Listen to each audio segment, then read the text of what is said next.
Jan Suraaj party के supremo Prashant Kishor आज सोमवार को दरभंगा में थे और दरभंगा में प्रेस वार्ता कर बीजेपी से लेकर जदयू और राजद तमाम लोगों पर जमकर निशाना साधा। वहीं 2025 विधानसभा चुनाव पर इन्होंने कहा कि अकेले ही हम चुनाव मैदान में अपने उम्मीदवारों को उतारेंगे। वहीं प्रशांत किशोर ने आयोजित प्रेस वार्ता में जहां एक तरफ राष्ट्रीय जनता दल के सुप्रीमो लालू प्रसाद यादव पर निशाना साधते हुए कहा कि इनके शासनकाल में बिहार में जंगल राज था, वहीं जदयू पर भी इन्होंने निशाना साधते हुए नीतीश कुमार पर कहा कि नीतीश कुमार के शासन में जंगल राज नहीं बल्कि अफसरशाही राज है। वहीं प्रशांत किशोर ने शराबबंदी पर कहा कि बिहार में शराबबंदी जैसा कोई भी चीज़ नहीं देखने को मिल रहा है। अगर हमारी सरकार हुई तो हम बिहार में शराबबंदी समाप्त कर देंगे। प्रशांत किशोर ने और क्या कुछ कहा, देखें पूरा वीडियो को। हमारे चैनल को लाइक और सब्सक्राइब जरूर करें।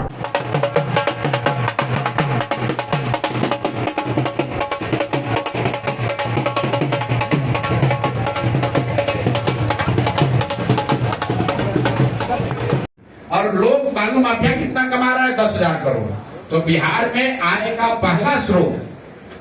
पहला स्रोत है शराबबंदी हटाना, बालू माफिया को खत्म करना। इन दोनों चीज से बिहार में 25 से 30 हजार करोड़ रुपया एक्स्ट्रा जमा किया जा सकता है। एक अलग सवाल पर चलते हैं कि अभी वीरेंद्र शास्त्री बाबा बागेश्वर बोलते हैं वो हिंदू राष्ट्र की मांग की घोषणा की अपने बिहार से ही जो है ये आंदोलन तेज होगा और बीजेपी के विधायक लोग उनको कहीं ना कहीं समर्थन दे रहे हैं। इस तरह का क्या है? क्या करें, बाबा बागेश्वर क्या बिहार के हैं?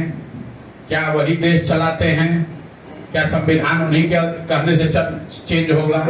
अरे भाई, हर व्यक्ति अपनी भावना व्यक्त करने के लिए स्वतंत्र है, लोकतंत्र है। बाबा बागेश्वर भी आए हैं, अपना कुछ बोल रहे हैं, जो बोल रहे हैं उनके समर्थक उसको सुन सकते हैं, उस पर टिप्पणी कर सकते हैं। लेकिन देश किसी बाबा के कहने से थोड़ी चलता है। देश चुने हुए प्रतिनिधि, जनता के द्वारा चुने हुए प्रतिनिधियों के द्वारा चलता है। देश का कानून संसद में बनता है, किसी बाबा के दरबार में तो बनता नहीं है।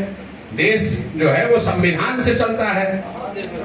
हिंदू राष्ट्र की वो मांग क्या है, वो मांग रख रहे हैं, ये कितना उचित है आपके नजरों में? और संविधान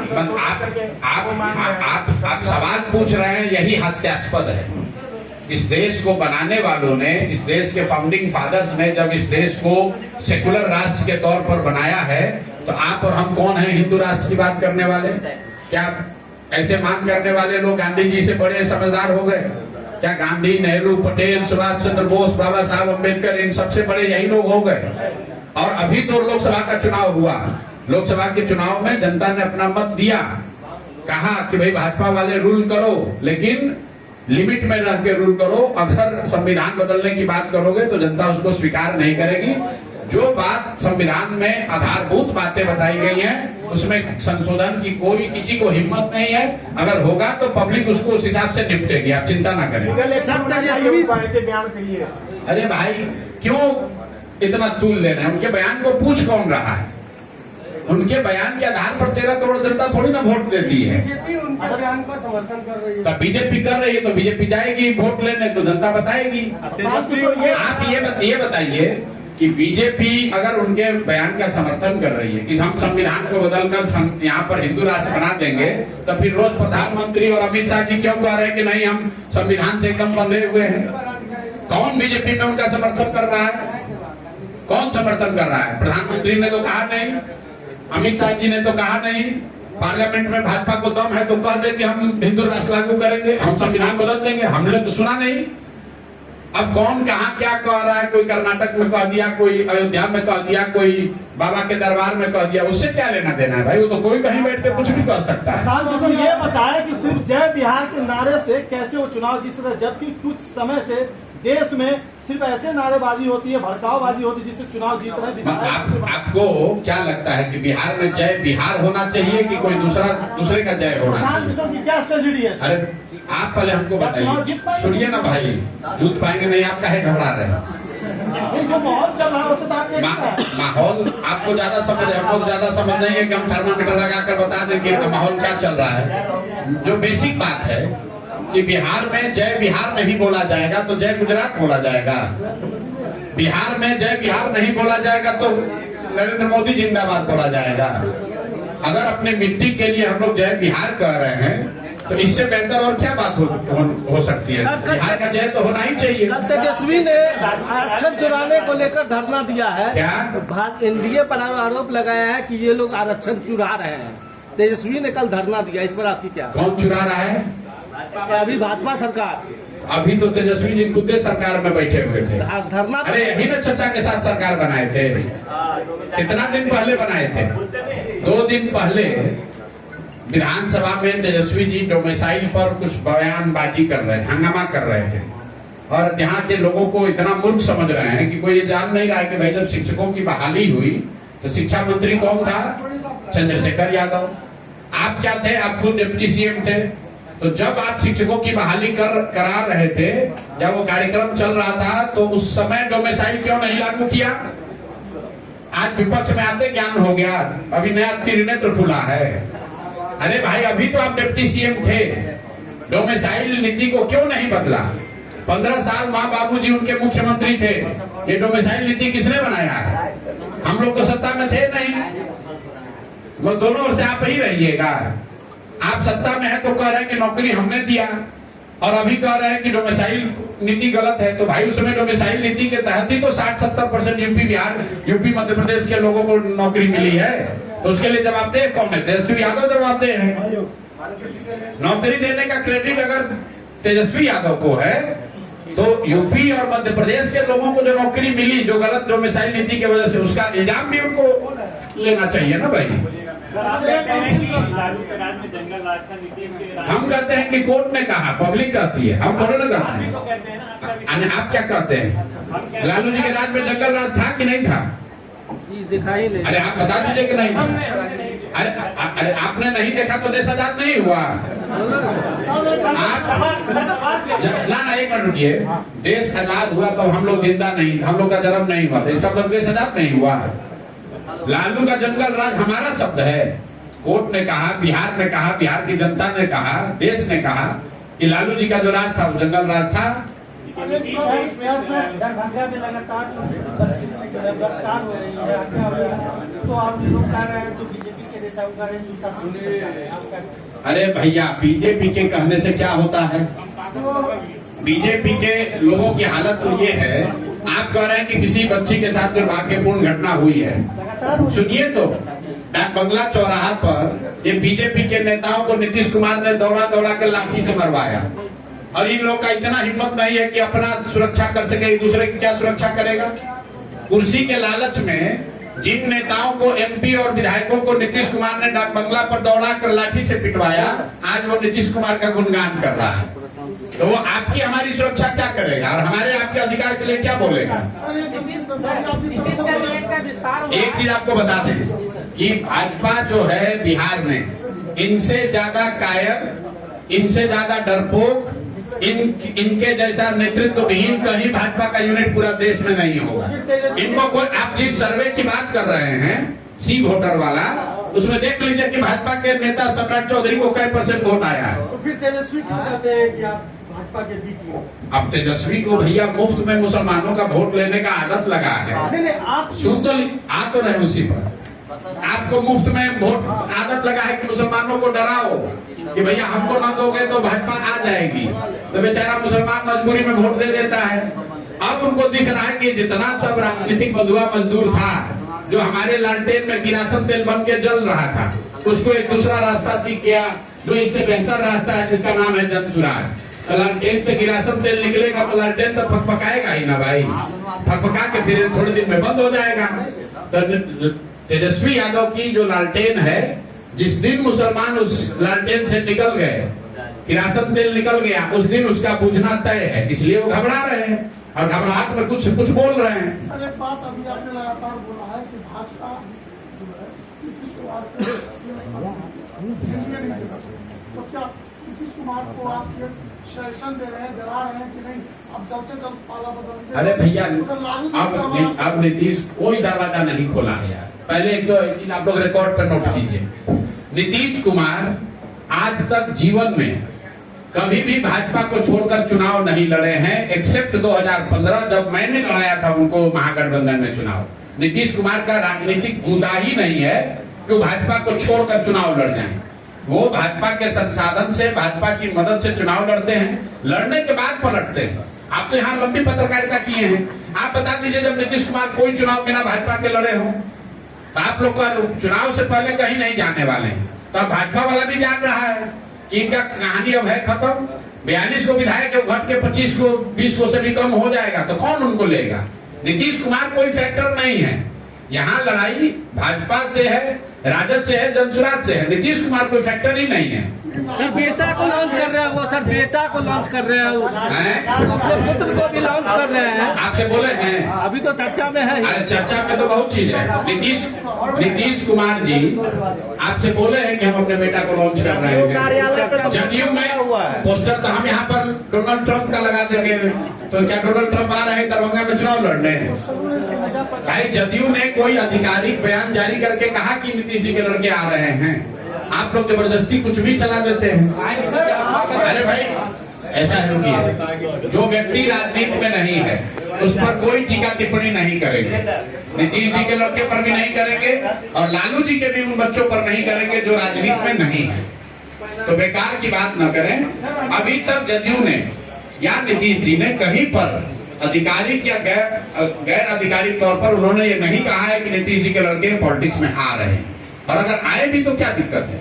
लेकिन इस पर विवाद खड़ा करना ये अननेसेसरी, आप लोग न्यूज के लिए कोई भी बात कहे जा रहे हैं। प्रशांत जी आपने कहा कि राजद के लालगंज में मुसलमान जो थे जल रहे थे, नहीं जल रहे थे। ठीक है आपने कहा ऐसा, अब वो निकल रहे हैं और वो भटपटा रहा है और निकल करके जनसुराज की तरफ आ रहे हैं। जी दरभंगा में है, दरभंगा में 10 विधानसभा सीटें हैं, तो क्या माइनॉरिटी को जनसुराज की तरफ से हाथ नहीं मिलेंगे? अरे भाई माइनॉरिटी को कितनी सीट मिलेगी इसके लिए ये सवाल आपको पूछने की जरूरत नहीं है। जनसुराज ने अपने संविधान में लिखा है कि जिस जाति की जितनी संख्या है उस जाति से उतने काबिल लोग निकालकर उनको जगह उनको टिकट दिया जाएगा। मुसलमानों की संख्या अगर 18% है तो 18% टिकट अच्छे काबिल मुस्लिम समाज के लोगों को मिलेगा।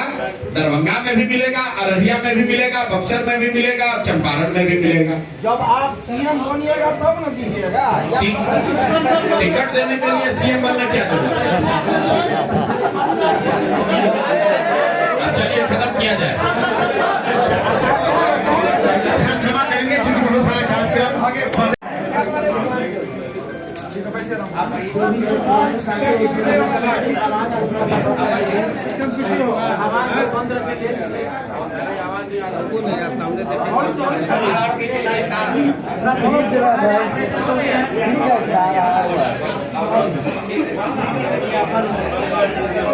यहाँ पर हूँ, आप अपना सवाल कर सकते हैं।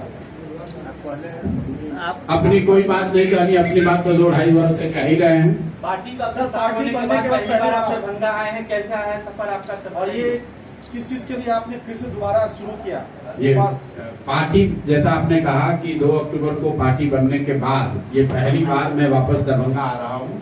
तो पार्टी के साथी मित्रों से मिलना भी चाह रहा हूँ और ये सुझाव लोगों का रहा है कि पार्टी बनने के बाद एक बार मुझे यहाँ की जनता से भी मिलना चाहिए, क्योंकि यहाँ मैं करीब 1-1.5 वर्ष पहले आया था, तब पदयात्रा के दौरान तब पार्टी नहीं थी।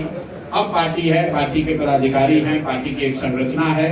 तो अब उन साथियों से मिलना चाहता हूं और उनके जरिए जनता से मिलना चाहता हूं, इसलिए आज एक दिन यहाँ दरभंगा में अभी आज आए हैं।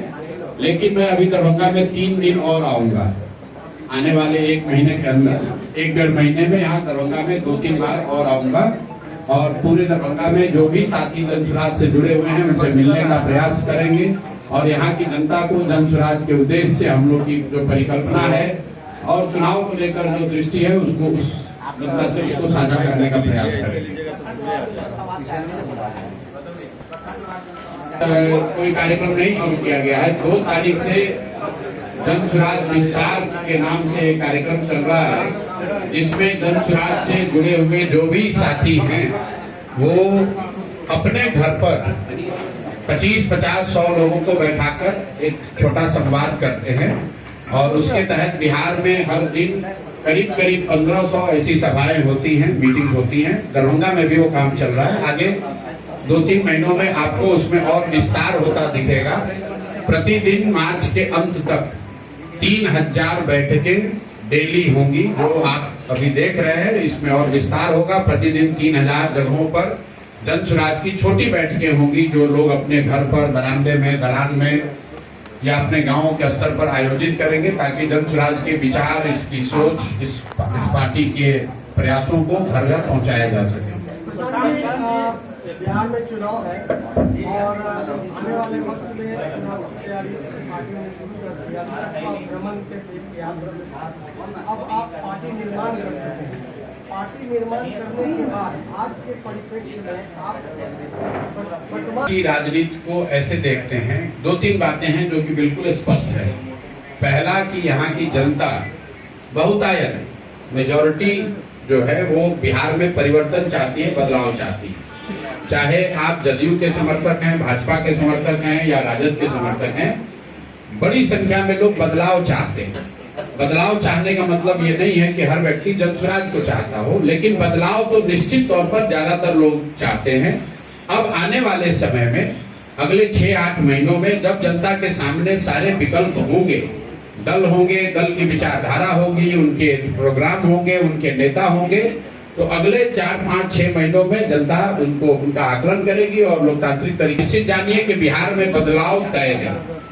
बदलाव का वाहक कौन बनेगा, जनता किसको मोहर लगाएगी, उस पर विवाद हो सकता है। कोई कह सकता है कि जन सुराज जीतेगा, कोई कह सकता है भाजपा जीतेगी, कोई कह सकता है राजद जीतेगा, लेकिन बदलाव निश्चित है। एक और बात जो निश्चित है, जिसको आप लिख सकते हैं, कि नीतीश कुमार नवंबर के बाद मुख्यमंत्री नहीं रहेंगे, क्योंकि किसी भी परिस्थिति में कोई भी परिणाम आए, उसमें नीतीश कुमार मुख्यमंत्री नहीं रह सकते।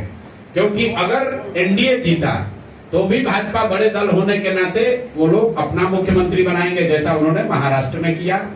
और अगर एनडीए नहीं जीता तो भी नीतीश कुमार मुख्यमंत्री नहीं बन सकते। तो किसी भी परिस्थिति में अब नीतीश कुमार नवंबर के बाद मुख्यमंत्री नहीं होंगे। Bihar will see a new chief minister. इसमें कहीं कोई दो मत नहीं है। कौन बनेगा, जैसा मैंने आपको कहा कि बदलाव निश्चित है, नीतीश कुमार के मुख्यमंत्री कार्यकाल का समाप्ति निश्चित है। कौन दल जीत कर आएगा और कौन इसका नेतृत्व करेगा, वो अगले 4-5-6 महीनों में आपको स्पष्ट होगा।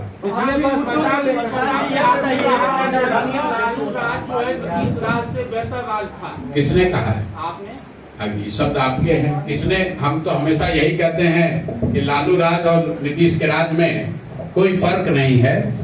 लालू जी के राज में अपराधियों का जंगल राज था, नीतीश के राज में अधिकारियों का जंगल राज है। लालू जी के राज में अपराधी गन लगाकर लूटता था, नीतीश के राज में अधिकारी कलम लगाकर लूट रहा है। हम लोग तो ये गांव-गांव घूमकर हमने 2 बरस कहा कि लालू जी के राज में जो अपराधी था वो रात में गन लगाकर लूटता था, नीतीश के राज में तो अधिकारी दिने में गन लगाकर लूट रहा है। और जैसे लालू जी के राज में अपराधी किसी से नहीं डरते थे, उसी तरह नीतीश कुमार के राज में भी अधिकारी किसी से नहीं डरते हैं। आप लोग भी रोज देख रहे हैं। तो दोनों जो राज है, इसमें फर्क कुछ नहीं है। जनता का हजामत दोनों में बना है, इसीलिए जनता दोनों से मुक्ति चाहती है। प्रशांत जी, आपके विधानसभा चुनाव है, भागलपुर से आप बहुत सारे उम्मीदवार रिज्यूम भेज रहे हैं आपको। दरभंगा में आ जाए हैं, दरभंगा से भी बहुत सारे रिज्यूम गए हैं। दरभंगा को लेकर के क्या निर्णय कर रहे हैं? जो ऐसा है, क्या विचार चल रहा है? जन सुराज में और दूसरे दलों में यही फर्क है कि अगर आपको उम्मीदवार बनना है जन सुराज में, तो आपको टेबल के अंदर कोई डीलिंग नहीं करनी है, कोई जातीय समीकरण नहीं बनाना है। आप बिल्कुल पारदर्शी तरीके से आवेदन दे सकते हैं और आवेदन देने के बाद अपने क्षेत्र में अपना नाम के नीचे संभावित उम्मीदवार रखकर आप जनता के बीच जाकर प्रचार प्रसार भी कर सकते हैं, ताकि जनता आपका आकलन करे, देखे, समझे और हम लोग को भी उसका फीडबैक मिले। मैं आपको रिकॉर्ड पर बता रहा हूं कि 12,000 से ज्यादा लोगों ने आवेदन दिया है बिहार में। 12,000 से ज्यादा लोगों ने जन स्वराज के प्रत्याशी बनने के लिए आवेदन दिया है। जन स्वराज ने एक प्रेस कॉन्फ्रेंस करके ये भी बताया है कि इन उम्मीदवारों का, आवेदकों का किस आधार पर मूल्यांकन किया जाएगा। और जून जुलाई आते आते हम लोग का ऐसा मानना, हम लोगों ने घोषणा की है कि किसी दल से पहले जुलाई आते आते हम लोग सारे विधानसभा क्षेत्रों में अपने प्रत्याशियों की घोषणा उन आधार पर, जो कि हम लोगों ने अभी साझा किया है, उन आधार पर मूल्यांकन के बाद जो भी जनता जिसको कहेगी वो उम्मीदवार होगा। जन स्वराज में उम्मीदवारी का पैमाना जाति नहीं है, पैसा नहीं है। गरीब से गरीब आदमी भी, जो मैं 2-2.5 साल से कह रहा हूँ, गरीब से गरीब आदमी भी अगर क्षेत्र की जनता उसके नाम पर मोहर लगाती है तो जन स्वराज अपने खर्चे से उस आदमी को चुनाव लड़ाएगा। लेकिन हम लोग किसी बालू माफिया, किसी शराब माफिया, किसी रंगदार, बदमाश, मर्डरर को टिकट नहीं देने वाले हैं, उनको लड़ने का अवसर नहीं देने वाले हैं। व्यक्ति अच्छा हो, उसका चरित्र अच्छा हो, उसका काम अच्छा हो, गरीब हो, कोई दिक्कत नहीं है, उसकी जाति की संख्या ज्यादा नहीं है, कोई बात नहीं है। लेकिन जन स्वराज अपने इस सिद्धांत पर, बात पर कायम है कि अच्छे लोगों को ही चुनाव लड़ाया जाए। ये तय पार्टी को करना है। मैंने अपने पहले प्रेस वार्ता में भी पूर्वी चंपारण में बताया कि प्रशांत किशोर दल से ऊपर नहीं है। अगर दल के सभी साथी मिलकर ये तय करेंगे कि प्रशांत किशोर को भी चुनाव लड़ना है तो चुनाव लड़ेंगे। दल के लोग अगर तय करेंगे कि दरभंगा से लड़ना है तो दरभंगा से लड़ेंगे। दल के लोग तय करेंगे कि राघोपुर से लड़ना है तो राघोपुर से लड़ेंगे। जो दल तय करेगा वो प्रशांत किशोर करेंगे, उसके लिए कोई चिंता की बात नहीं। मिश्रा है और एक है, ऐसा 2 नाम चर्चा में है कि उसको आप लोगों ने कहा जन स्वराज, अभी 2 नाम कैसे कंफर्म करेंगे? सीट को कैसे कंफर्म होगा? आपको सवाल मैंने कि जन स्वराज में बिल्कुल ये पारदर्शी व्यवस्था है। आपको भी मालूम है, हमको भी मालूम है, दरभंगा की जनता को भी मालूम है कि कौन से लोग जन स्वराज की ओर से चुनाव लड़ने का आवेदन दिए हैं। अब अगले 4 महीने तक ये आवेदक अपने क्षेत्र की जनता में, दरभंगा के जनता के बीच में जाएंगे, काम करेंगे। और इस 4 महीने में हम लोग क्षेत्र की जनता से बात करके ये जानना समझना चाहेंगे कि जितने भी आवेदक हैं, इंक्लूडिंग जो नाम आप ले रहे हैं, इनमें जनता किसको ज्यादा पसंद करती है, जिसको मिली हुई है। भाई दल कोई अकेले प्रशांत किशोर तो चलाते नहीं है। दल में काम करने वाले हजारों वर्कर रात दिन प्रशांत किशोर से भी ज्यादा मेहनत कर रहे हैं। तभी तो हम लोग की जो भी आप जन स्वराज का देख रहे हैं, 2 बरस में बिहार में किसी दल ने इतना अपना फैलाव नहीं किया। तो ये विचारधारा की ताकत है, ये जन स्वराज की सोच की ताकत है। और सबसे बढ़कर जन स्वराज से जुड़े हुए हजारों कार्यकर्ता कर रहे हैं, ये उनकी उसी वजह से है। वरना 2 बरस पहले कोई नाम नहीं जानता था कि जन स्वराज क्या है। आज घर घर में आप चर्चा कर रहे हैं। 2 बरस में कोई दल आज तक इतना तेजी से बढ़ा नहीं है बिहार में जितना जन स्वराज बढ़ा है। महीने में देखिए किसका नंबर कहाँ रुकता है। शहरी क्षेत्र में, ज्यादातर शहरी क्षेत्र में लालू जी के जंगल राज के बाद से शहरी क्षेत्रों में भाजपा के विधायक इसलिए जीतते रहे हैं कि लोग लालू जी के पार्टी को वापस नहीं वोट देना चाहते हैं। दरभंगा में जो स्थिति है, ऐसा कई जगहों पर स्थिति ऐसी है जहां लोग विधायक से बहुत नाराज हैं, लेकिन किसी भी हालत में वो राजद को वोट नहीं दे सकते हैं, राजद का जंगल राज की कल्पना नहीं कर सकते हैं। इसलिए भाजपा के विधायक जीत रहे हैं। जैसे ही जन स्वराज अभी आएगा, आप देखिएगा सीधा मुकाबला भाजपा वर्सेस जन स्वराज में होगा, खासकर शहरी क्षेत्रों में। बिना किसी लाग लपेट के दरभंगा शहर में सीधी लड़ाई जन स्वराज और भाजपा में होगी। और निश्चित तौर पर भाजपा को यहाँ हारना पड़ेगा, क्योंकि ये इतने दिन से यहाँ पर रहे हैं, इतने दिन से रहे हैं और जनता एकदम त्रस्त है आपके यहाँ विधायक से। 17,000 करोड़ का जो बिहार का बजट पेश हुआ है, उसको कैसे शिक्षा 60,000 करोड़ दिया गया, क्या लगता है शिक्षा में कोई क्रांति आएगी? आप लोग भी सवाल पूछने से पहले कि बिहार के शिक्षा का बजट है 60,000 करोड़। अरे सुन तो लो भाई, बढ़ा 50,000 करोड़ था। तो जब 50,000 करोड़ से 50 गो लड़का पढ़कर नहीं निकला, 50 अच्छा विद्यालय नहीं बना, तो 60,000 करोड़ से कैसे सब आमूलचूल परिवर्तन हो जाएगा? आप तो ऐसे बता रहे हैं जैसे कल तक 0 था और आज 60,000 करोड़ हो गया। करोड़ बढ़ा दिया भाई उसका सम्मान भी कर देंगे। बिहार में जन सुराज अपने सोच के साथ चुनाव लड़ेगी। बिहार में बदलाव होना चाहिए, इसके लिए चुनाव लड़ेगी। बिहार में विकल्प के अभाव में लालू के डर से भाजपा और भाजपा को के डर से लालू को वोट देने की जो परिपाटी है उसको खत्म करने के लिए वोट लड़ेगी। बिहार में जन सुराज इसलिए चुनाव लड़ेगी ताकि बिहार के बच्चों के लिए देश में सबसे अच्छी शिक्षा की व्यवस्था बनाई जा सके, 1 वर्ष में यहाँ से पलायन रोका जा सके, सभी बुजुर्ग माता बहन और भाइयों को 2000 रुपया 400 की जगह 2000 रुपया पेंशन मिल सके, किसानों को मनरेगा के तहत मुफ्त में मजदूर मिल सके और सबसे बढ़कर यहाँ पर घर घर रोजगार आए, इसके लिए सरकारी गारंटी पर 4% सालाना ब्याज पर लोगों को लोन मिल सके, कर्ज मिल सके। इन 5 बातों के साथ, इस 5 एजेंडे के साथ, इस 5 कार्यक्रम के साथ हम लोग चुनाव लड़ रहे हैं। चेहरा कौन होगा? चेहरा कौन होगा? जिसको भी जनता चुन लेगी वही चेहरा होगा। सीएम कौन होगा जन स्वराज का? जब विधायक चुनकर आएंगे तो आपको सबको निमंत्रित किया जाएगा और आपके सामने बैठकर विधायक चुन लेंगे कि कौन सीएम फेस बनेगा। चलिए, कम से कम आप लोग इतना तो मान रहे ना कि वो स्थिति सीएम फेस जन सुराज को चुनना है, इतना तो मान रहे हैं ना आप लोग। जाहिर सी बात है सर, चुनाव अपनी को मानेगा तो होना ही है ना, चुनाव लड़ रहे हैं। ऐसा है कि 1 मिनट बिहार भाजपाइयों ने मान लिया है कि बिना उनके काम नहीं चलेगा। राजद का तो पता है भैया लालू जी के लड़के ही होंगे, जबकि वो लालू जी के लड़के हैं। सीएम फेस पर सवाल पूछने का तो अवसर आपके पास एक ही दल के पास है, वो जन सुराज। क्योंकि यहाँ कोई व्यक्ति बन सकता है, जो भी काबिल है वो बन सकता है, और ये भी तय है कि कोई ना कोई जन सुराज का ही बनेगा बिहार में मुख्यमंत्री। को लेकर सैकड़ों बार कर चुके हैं, फिर रिपीट कर देते हैं। 2025 में जन सुराज 243 सीट लड़ेगा, 242। 2025 में भी गठबंधन नहीं, 2025 के बाद भी नहीं, और 2029 में भी नहीं। यह भी लिख लीजिए।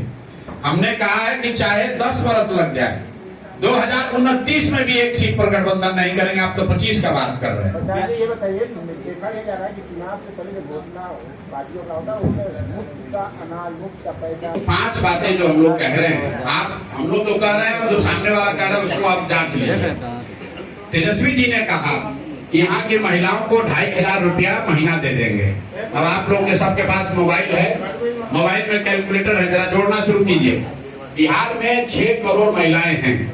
अगर बच्चियों को हटा दें तो करीब करीब 5 करोड़ महिला हुई। 5 करोड़ महिला को अगर आप 2500 रुपया महीना देंगे तो टोटल बजट साल का आएगा 1,55,000 करोड़। बिहार का बजट, योजना बजट जो है वो 1 लाख करोड़ के आसपास का है। तो 1 लाख करोड़ का बजट है, उसमें 1.5 लाख करोड़ रुपया माई बहन योजना में दे देंगे। 200 यूनिट आप बिजली फ्री दे देंगे तो वो पैसा कहां से आएगा? उसके मुकाबले जन सुराज क्या कह रहा है? जन सुराज कह रहा है कि हम 10 वर्ष में बिहार में नई शिक्षा की स्थिति क्रिएट करेंगे, और जब तक नई शिक्षा व्यवस्था नहीं बनेगी तब तक ये हर व्यक्ति को ये सुविधा होगी कि आप सरकारी विद्यालय अगर ठीक नहीं है, प्राइवेट में अपने बच्चे को भेजना चाहते हैं तो प्राइवेट स्कूल में भेजिए, फीस जो है वो सरकार भरेगी। क्यों कह रहे हैं?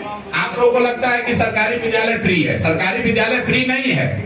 सरकारी विद्यालय में बच्चों को पढ़ाने का खर्चा है 60,000 करोड़। तो हम लोग जो कह रहे हैं कि उन विद्यालयों में 60,000 करोड़ खर्चा करके अगर पढ़ाई नहीं हो रही है तो लोगों को ये अवसर दे दिया जाए कि आप तय करें कि आपका बच्चा सरकारी में पढ़ेगा कि प्राइवेट में, और अगर प्राइवेट में पढ़ेगा तो उसका फीस सरकार भरेगी। ये RTI कानून में लिखा हुआ है, राइट टू एजुकेशन कानून में लिखा हुआ है कि अगर सरकारी स्कूल उपलब्ध नहीं है या वहां पढ़ाई नहीं हो रही है तो सरकार की ये जिम्मेवारी है कि प्राइवेट स्कूल में भी बच्चों को भेजा जाए। दूसरी बात हम लोग कह रहे हैं कि पलायन 1 साल में रोक देंगे। इसमें फ्री का कुछ काम नहीं है। ये कहा जा रहा है कि बिहार से जो पूंजी का पलायन हो रहा है हर साल 2.5 से 3 लाख करोड़ रुपया जो बैंक यहाँ से पैसा दूसरे राज्य में भेज रहे हैं, बिहार के लोगों का पैसा भेज रहे हैं, उस पूंजी के पलायन को रोककर बुद्धि का पलायन रोका जाएगा। और जिस दिन पूंजी और बुद्धि का पलायन रुका उस दिन श्रम का पलायन अपने आप रुक जाएगा।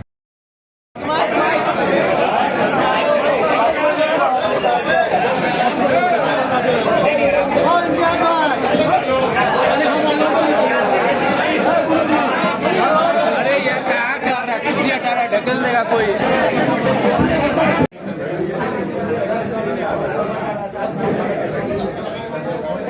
भाई 2 मिनट आप धीरज रखिए।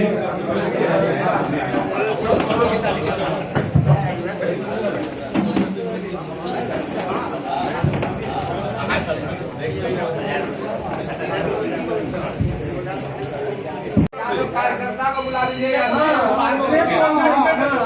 निवेदन है कि या तो आप लोग बाहर में जाए, यानी तो शांति बरकरार रखे। बोलेंगे कटवा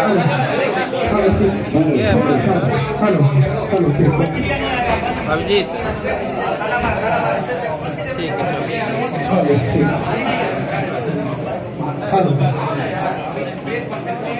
है थोड़ा